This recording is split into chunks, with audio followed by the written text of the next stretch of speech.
Hello and welcome to our special Grand National preview. 40 horses, 30 fences, 4¼ miles. It's the toughest test in horse racing and it's the most famous race in the world. Joe Ross is alongside me. We're going to talk about all 40 horses. We're going to hear from Love Island's Frankie Foster, Talk Sports' Rupert Bell. We're going to hear from Jonjo O'Neill Jr, who's on Fury Road. So how do you pick yours for the Grand National? Do you pick a name? Sam's out there. We'll be back in Sam Brown, weren't they? Gabby Cross. Any Gabbies out there?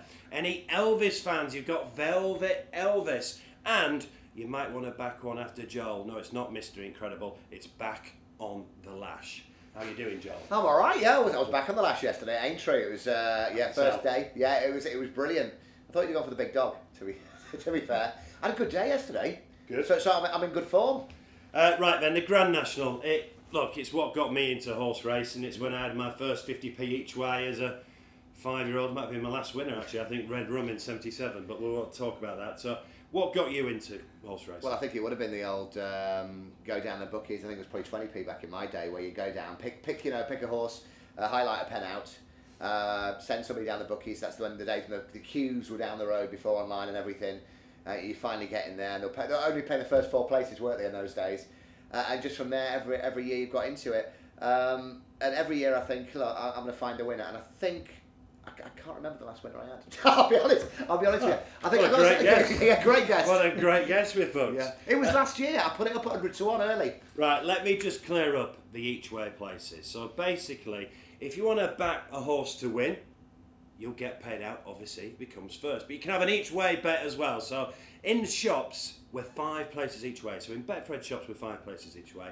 Online, we are 6 places each way. And until midnight Friday nights, if you're watching us on Friday, there is an 8-place book as well.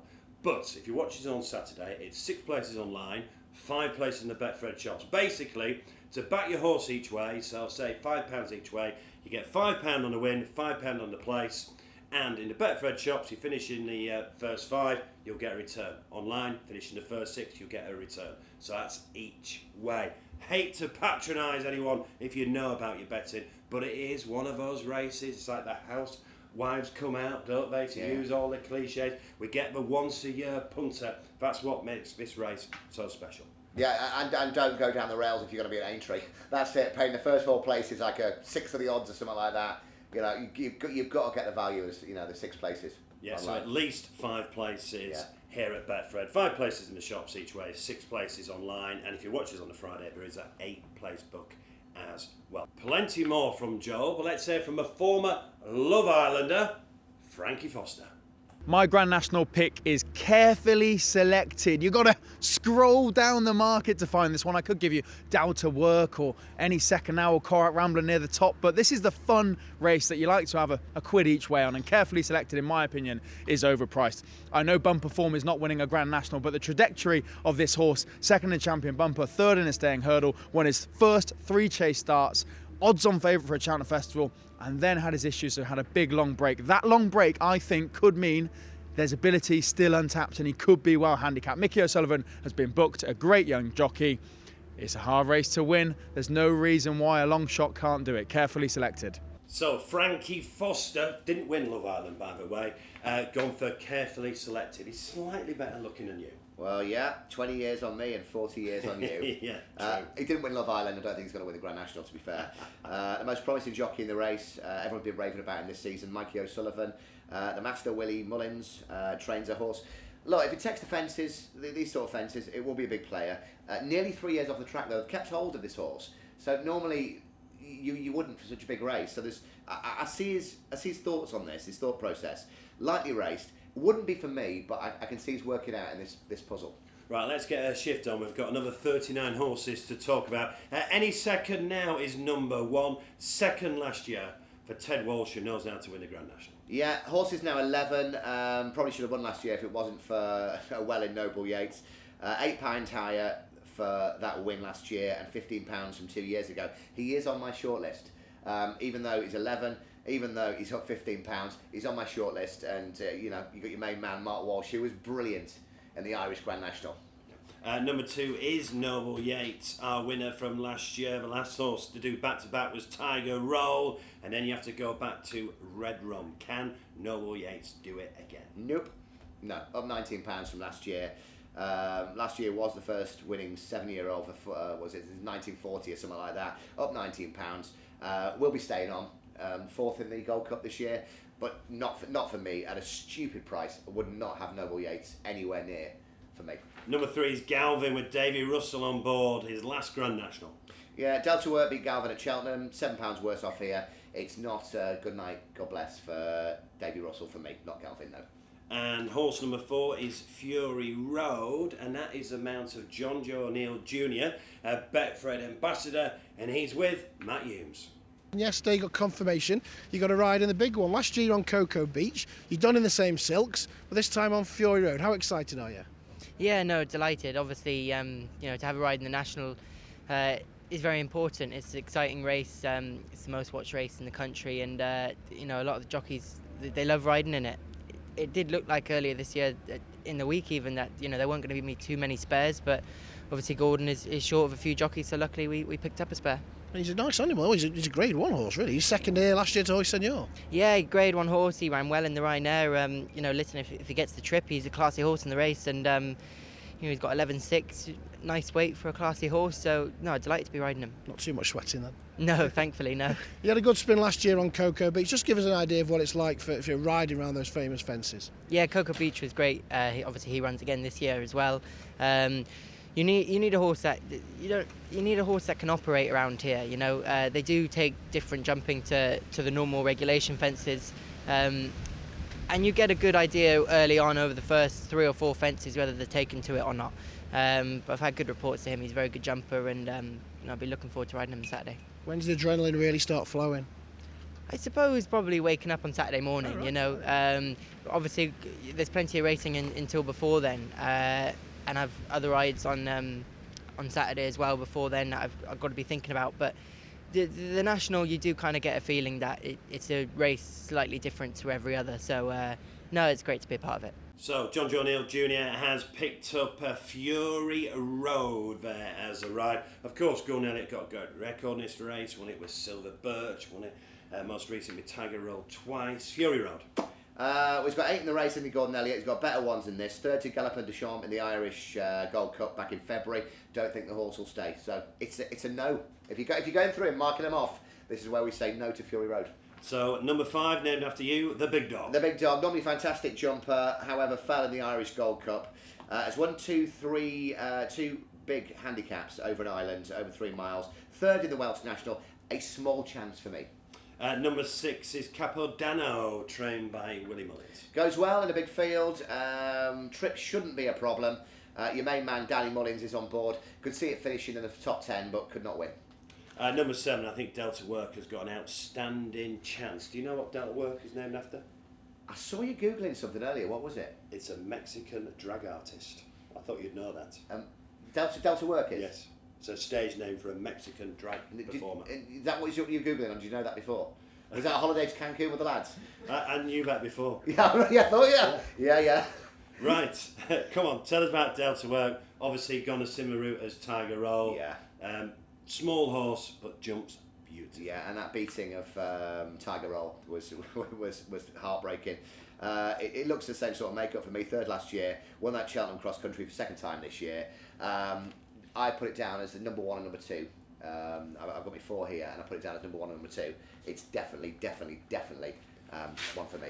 It's got a great chance. Number 8 is Sam Brown, I presume, named after the singer. What was the biggest hit? Stop, 1989. Well done. Follow up was Can I Get a Witness? Well, you should know these kind of things, really, shouldn't you? Yeah, It's your era. It's my era. Johnny Burke and the Honey Balls. Won a handicap at Aintree on this card last year. I think it was a preceding race. The target in this has a breathing operation. If the rain comes, would be a bigger chance. Have you got a price on Sam Brown, or just I'd have a price on here for Sam Brown. Big price. Big price. I'll put a line through it. Number 9. Obviously, you've worked for Radio 1, but a lifetime ambition was working here at Betfred. Absolutely. Run over these fences before in November in the Grand Sefton. Beat the Big Dog at Navan in the Troy Town. What I've written down here, will he stay? Question mark. And I can't have that. But only an 8-year-old, so could be on the improve. Then we've spoken about carefully selected. Number 11 is Cocoa Beach, one of 4 greys in a race. Only 3 greys have ever won the Grand National. The Lamb in 1868 and 1871, Nicholas Silver in 1961, and Neptune Cologne just in 2012. Oh, do you remember the Lamb coming to the parade ring? I see you as a 30-year-old lad there, waving. Oh, you'd had your 2 shillings 50 on. 8th in this last year, £5 lower now. One last time out. It's a Gordon Elliott horse. He's gone to the trouble of booking Harry Cobden as well, mainly because Harry didn't have a ride because Nichols ain't got one in there. I think it'll be backed on the day because it is a grey. It seems like it's been around for ages. Only 8 years old. A small little chance for me. Number 12 is Longhouse Poet. Yeah. Martin Brizzle knows what to do here. Was it number 6 Valverde? Yes. That he had. Too Keen last year, came 6th. Of the same mark, if he settles, I think it's a really, really big chance. And as of this year, you know, a lot of horses in the parade ring are going around with their the horns on, they're like devils. Stick some devil hats on him before he goes round, settle him. Big chance. Gillard de Manil won very well at Cheltenham, number 13. Yeah, another grey horse for Willie Mullins. Paul Townend's chosen this one, 3rd in last year's Irish Grand National. Needs to brush up on his jumping. Is a class horse. And you know what? If you've got that ticket or you've got a sweepstake, you've had your £2.50 each way. I couldn't put you off an each way bet on that. Durasso, number 14. Absolutely no chance.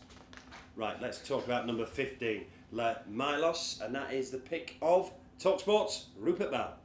Well, my Grand National pick, and my goodness me, it's such an open-looking renewal, is I'm going to go for Harry Skelton and Dan Skelton to deliver the goods with Le Milos. I think this horse, ran at Kelso last time out, but he won the big race at Newbury before Christmas, so I think and they've really been plotting their way to Aintree. Now, it's a very open-looking race, so I really do think Le Milos has every chance, and with a good weight, 10 stone 11, I think gives this horse a really serious chance of finding some extra improvement, because more often than not, while the top horses at the top end of the weights may be at their maximum, I think Le Milos has scope for improvement. So for me, it's Le Milos to do the business. So Rupert gone for number 15, Le Milos. Harry Skelton. Been talking this up, haven't we? Yeah, no, they have. I had a wee next to Dan Skelton yesterday at Aintree. I didn't want to ask him. And also he goes for a wee with the sunglasses on, which is a bit weird. Le Milos, Harry put his hands up last time, went too early on the horse. Should be 3 out of 3 for the new trainer. They're big on it, and it's in my top 4. So breaking news goes for a week. Wait, with his sunglasses on, you'd take them off, wouldn't you? Can see where he's going. Number 16, Escara 10. Heart has got no heart. Horse has got a weak finish, and the horse has got Adrian Heskin on board. Not a chance. Number 17, The Big Breakaway. I think you're sweet on this, is it? Really sweet, but because of a chocolate biscuit? Yeah, absolutely. I appear to be the only person, apart from Joe Tizard, who fancies this. It's a big price. 2nd at Haydock in the Welsh National.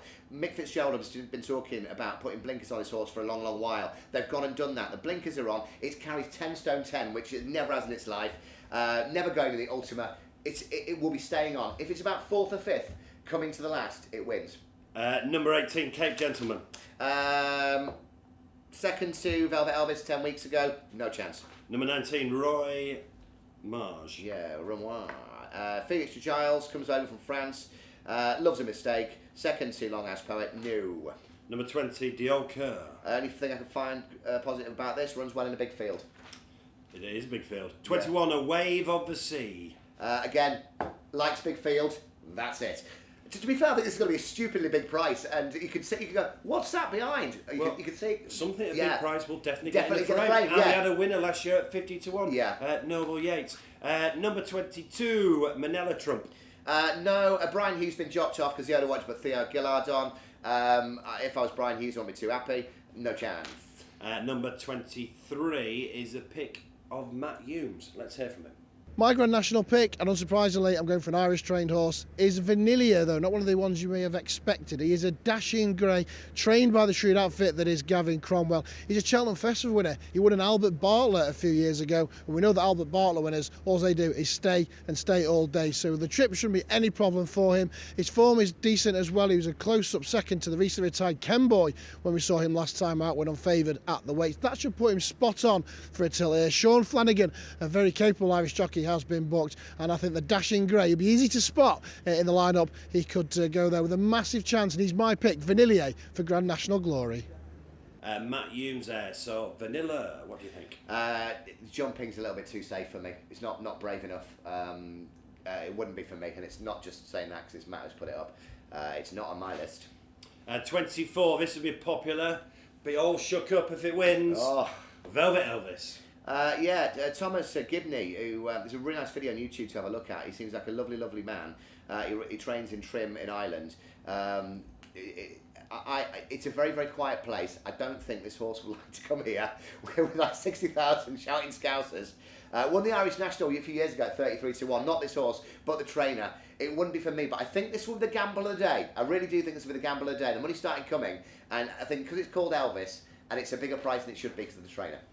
25, Ain't That a Shame, and it's getting backed as well. Henry de Bromhead and Rachel Blackmore, of course. Rachel Blackmore, the first female jockey to win the big one. It was in my top 5. I've just taken her out of my top 4. I think this will go a favourite due to Rachel Blackmore. Look, young, progressive, strong traveller, good form in big fields, improved from this trip. As long as it's chilled in the parade ring, that was the only thing. But no, really, really good. And number 26 is Corach Rambler. And before we talk about Corach Rambler, let's hear from Tomo. Hello, this is Tomo, and this year's Grand National looks a real classy affair. Corach Rambler, the Scottish horse, is undoubtedly the one they've got to beat.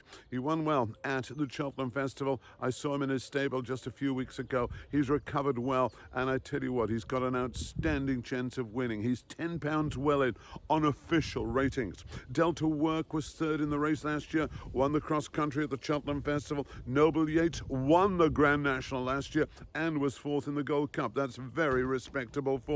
Gallard Menil, he won the National Hunt Chase at the Cheltenham Festival. Lemilos represents the Skeltons. I think that's got a good chance. He won the race that we used to call the Hennessy at Newbury. And any second now. He was third 2 years ago, second last year. I wonder. I think any second now each way is great value. But the one that's going to take all the beating in the 2023 Grand National is Corach Rambler. So Tomo's pick is Corach Rambler. Lucinda Russell won it with One for Arthur in 2017. Do your best Tomo impression.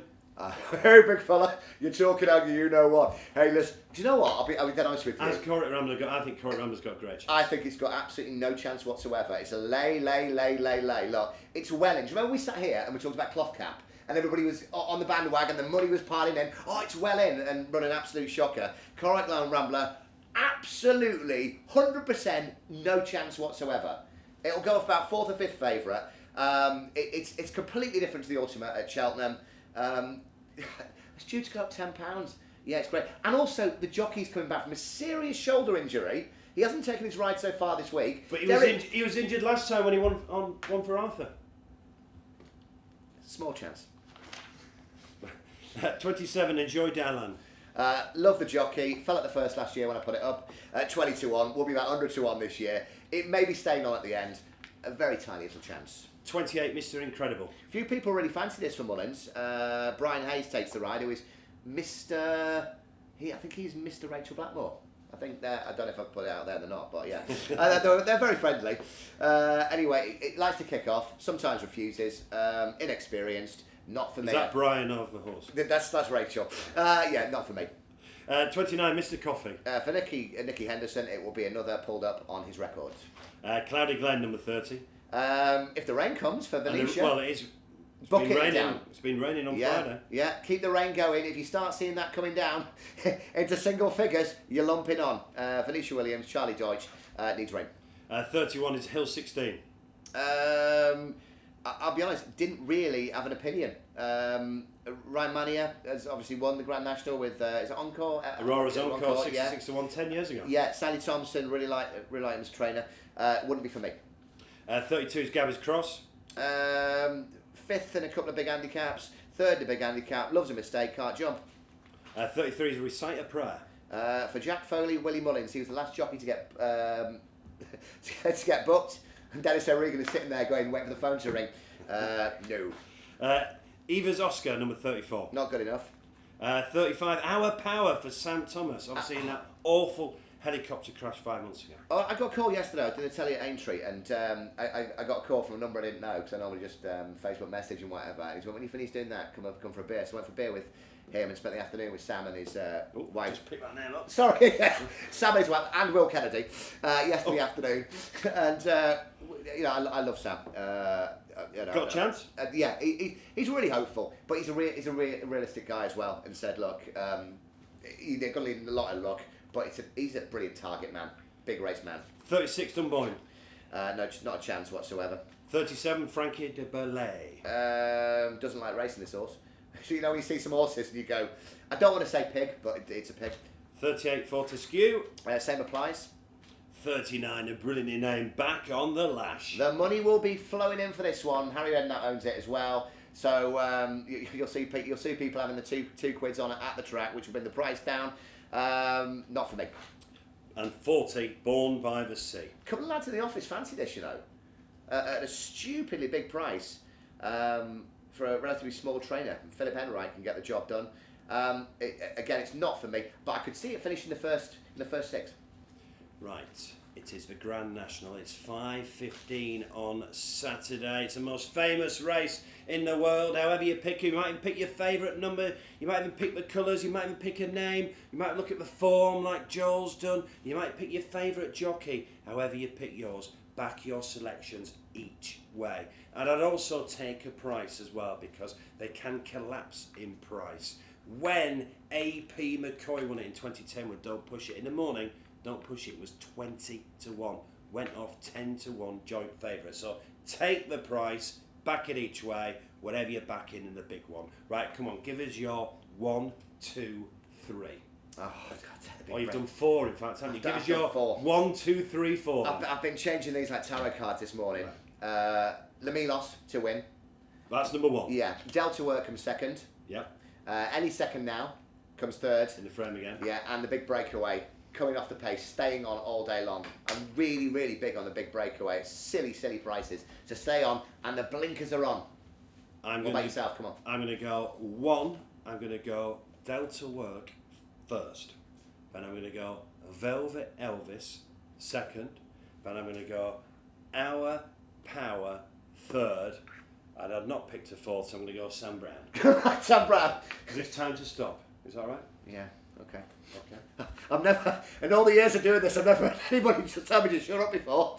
That was a polite way of going, shut up, we've got to move on. The race will be off in a minute. Right. Thanks very much for joining us, Joel. Thanks for watching, and enjoy the Randox Grand National at 5:15. Back your selections each way and take the price as well. Be lucky.